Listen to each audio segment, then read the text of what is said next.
Ha noqon gabar leh 10kan sifo. Ku dadaal markasta inaad ka fogaato 10kan sifo. Assalaamu calaykum waraxmatullaahi tacaala wabarakaatuhu. Waan idin salaamay dhammaan daawadayaal meel kastoo aad daafaha dunida ka joogtaan. Kusoo dhawaada IM 15K. Waxaan maanta jeclahay inaan soo gudbiyo 10 sifo oo ah in gabadha muslimadda ah ay ka fogaato 10 sifo. 10kaas sifo gabaray iska baar haddaad isku aragto mid ka mida ka fogow intay goor tahay. insha allahu tacaala intaana mowduuca dhex gelin waxaa idinka codsanayaa inaad channelka subscribe ku sameysaan, like-ta riixdaan, siina share garaysaan channelka si uu maaragtaye u gaaro dad badan ugana faa'iideystaan dad badan. waxaa kaloo idinkula talinayaa inaad gambaleelka furataan si markasta oo aan soo dhigo video aad u heshaan ood noqoto qofka ugu horeeyo oo videoga arko. haddaan u gudbo videoga ama mowduuca maanta aanu ka hadlayno waxa weeye 10 sifo ama 10 calaamadood ama 10 tilmaamood oo haweenka qaar ay leeyihiin. laga yaabo inaad ku jirto. waxaad iska eeg haddii 10kaas sifo sifooyin ka mida aada wadato intay goor tahay sifada ka tag. waxaan la hadlayo waa haweenka keliya. gabdhaha iyo kuwa reer kale kulligood waa isku mid, waayo gabadhu waa beri maaragta hooyadii berito weeye. marka iyada lafsadeeda inay hadda 10kan sifo ay kasii baaraan degto aad bay u wacan tahay. gabadha guriga leh ama xaaska ana sidaas oo kale way u wanaagsan tahay. xataa kuwa maaragta xaas la-aanta ah oo reerka soo maray way ka faa'iideysanayaan biidni illaahi tacaala.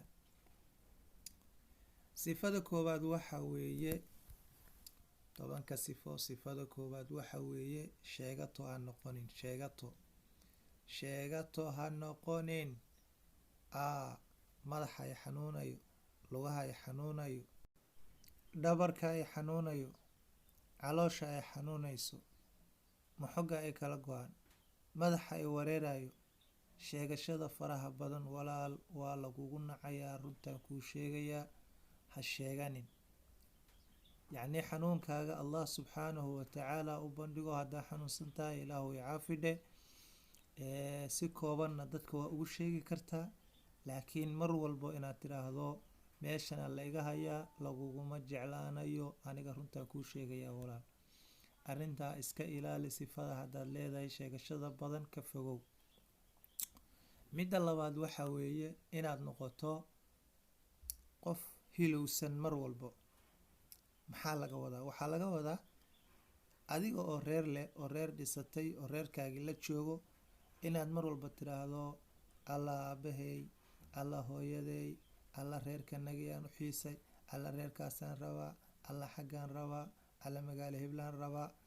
yacni magaaladai aad deganayd ayaad ka hilowsan tahay, reerkaagii ayaad ka hilowsan tahay, zawjkaagii ayaad ka hilowsan tahay, caruurtaadii baad ka hilowsan tahay. waxaad u socotaa waxa weeye meel kale. arrintaasna arrin kuu wanaagsan ma aha. aabbaha wuu ku dhalay lama diidana, hooyadaa sidoo kale waa hooyo macaan ku dhashay, laakiin hooyadaa lafsadeeda gurigeeda ayay dhex joogtaa oy dhisaysaa. iyadaba reer bay ka imaatay, iyadaba aabbaa dhalay, hooyaa dhalay, way kasoo tagtay, reerkeeday haysataa. adiguna reerkaaga dhaqo, hilowga faraha badan iska ilaali. midda saddexaad 10ka sifo ee la doonaya inaad iska ilaalisa ka mida waxa waaye manada badan. maxaa laga wadaa? waxaa laga wadaa inaad qof maaragtaye mana sheegad badan noqoto. waataan waxaas kuu qabtay, waataan waxaas kuu taray, waataan saa ku yeelay, waa kaan ku cadeeyey, waa kaan ku madoobeeyey, waa ka adoo faqiira aan saan kuu yeelay, waa adigoo maalinkaa gegabsan tahay waa anigii saan kuu sameeyey. yacnii inaad noqoto qof mana sheegad badan, arrintaasna sifo fiican maaha. ka carar oo ka fogow. midda afraad waxa weeye inaad noqoto mid fiirin badan. maxaa laga wadaa? waxaa laga wadaa had iyo jeer waxaad fiirinaysaa qofka kale waxa uu haysto, waxa adiga ilaahay ku siiyey maba arkaysidba, waxa kalaad eegaysaa. waxaad leedahay allah waxaasay hiblaayo keensatay, anna waa inaan keensada. hiblaayo waxaasay qabsatay, anna waa inaan qabsada. anna saasay yeeshay, anna waa inay, yacni adiga waxaad haysataba iimaanka kuma qabtid, ee waxaad fiirinaysaa waxa dadka kale ay haystaan. arrintaasi waxay sabab u noqon kartaa inuu gurigaaga kaa baaba'o ama kaa dumo. iska ilaali marka, zawjkaagana waxuusan haynin ha ku kalifin. haddii uu haya hataa marka dambe ood ka badbadiso wuu ku nacaya. dee annagana waxaan ka cararayna waa in lagu naco walaale. arrintaasi ku baraarug. fiirinta faraha badan oo indhataagidda faraha badan iska ilaali.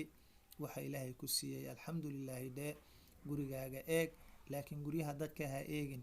dharkaaga eeg laakiin dharka dadka ha eegin. yaa adiga waxyaabaha isku qurxisa eeg, laakiin dadka kale waxyaabaha u xiran ha eegin weeye.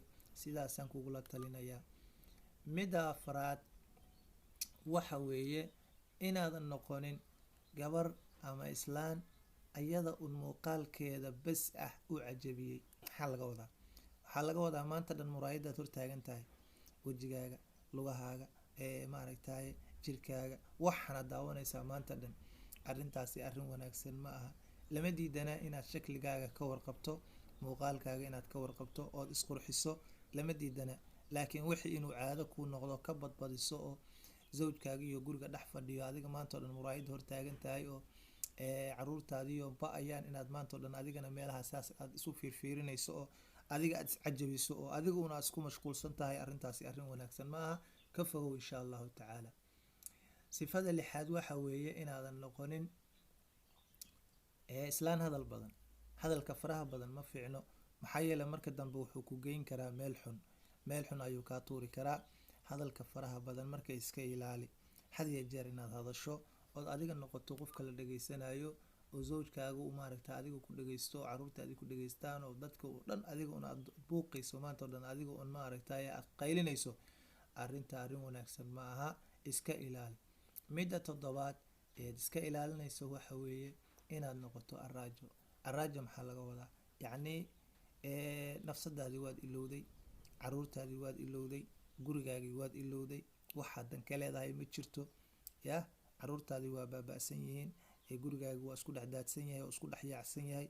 adigii hataa waa aragtaaye diric 24 meel ka go-an baad qabtaa, waad iska yara baaba-san tahay. arrintaana walaalay kuma fiicna, iska ilaali insha allahu tacaala. araajanimo hadday wax kugu jiraanna iska bixi insha allahu tacaala. midda sideedaad waxa weeye iska ilaali inaad noqoto bakhiilad. bakhiilka ma fiicno.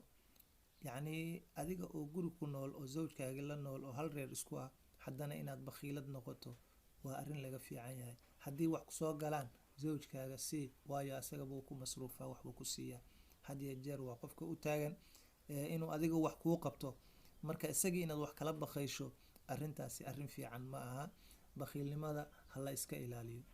midda sagaalaad uguna daran waxa weeye gurigaagana noqon karto mid dumiso, zawjkaagana ku abuuri karto murug aan dhammaad lahayn. waxa weeye masiirka faraha badan. iska ilaali masiirka faraha badan. inaad tiraahdo taleefonka markuu saa usoo qaadaba yaad wacaysaa, markii lasoo waco inaad tiraahdo yaa kusoo wacay, inaad tiraahdo taleefonka waryaa ii fur waan baarayaa. arrintaasi walaal arrin loo baahan yahay ma aha, waana arrin kugu sababi karto inuu gurigaaga dumo. marka insha allahu tacaala waxaad arkaysa waad ka hadli kartaa, laakiin waxaad adiga aad iska muuqaal aad adiga suuraysanayso wax fiican maaha. arrintaana inaad iska ilaaliso ayaa la doonayaa insha allahu tacaala. weliba waa arrinta ugu daran ee reeraha dumiso, waa masiirka badan ee cidlada ah ee beenta ah. iska ilaali iyosan haweennimo ku qaadin, oo arrimahaas oo kale ha ku kicin weeye insha allahu tacaala. iska ilaali. haddii hataa aad leedahay sifada ka dhex bax, iska daa wadaadka iyo taleefonkiisa, zawjkaaga iyo taleefonkiisa ha ku mashquulin, ee adiga maaragtaa nafsadaada iyo reerkaaga ku mashquul insha allahu tacaala. midda tobanaad uguna dambeyso waxa weeye inaad noqoto mid keligeed isla quman. yacni adiga ayaa ah reerka qofka ugu sarreeyo.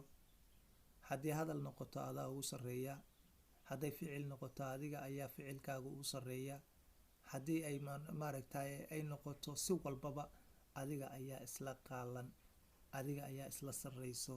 zawjkaagiina waxaad u aragtaa qofkaa hooseeyo, qofkaa hooseeyaad u aragtaa. arrintaa arrin xun weeye, iska ilaali arintaa, iska ilaali arrintaa, iska ilaali. keligaa inaad tidhaahdo aniga keliya ayaa quman, go-aankaygaa saxsan, aniga waxaanan fulinin ma fulaayo, aniga waxaan qabanin ma qabsoomaayo. arrintaa arrin loo baahanya maaha. zawjka iyo zawjada guriga way wada dhisteen, waa inay ka wada tashadaan wix kasta. go-aankana haddii ilaahay subxaanahu watacaala ragga ayuu u dhiibay, laakiin waad ku leedahay hadalkaaga. laakiin inaad tidhaahdo maya aniga meeshaan qabsado unbaa laii qabanaya, laii goynaya, arrintaana waa arrin laga wanaagsan yahay. insha allahu tacaala 10kii sifa halkaasaan ku dhamaynay. waxaa idinka codsanayaa dhammaan inkastoo qof kastoo muuqaalkayga arko inuu janalka subscribe ku sameeyo, like-tana uu saaro. wassalaamu calaykum waraxmatullaahi wabarakaatu.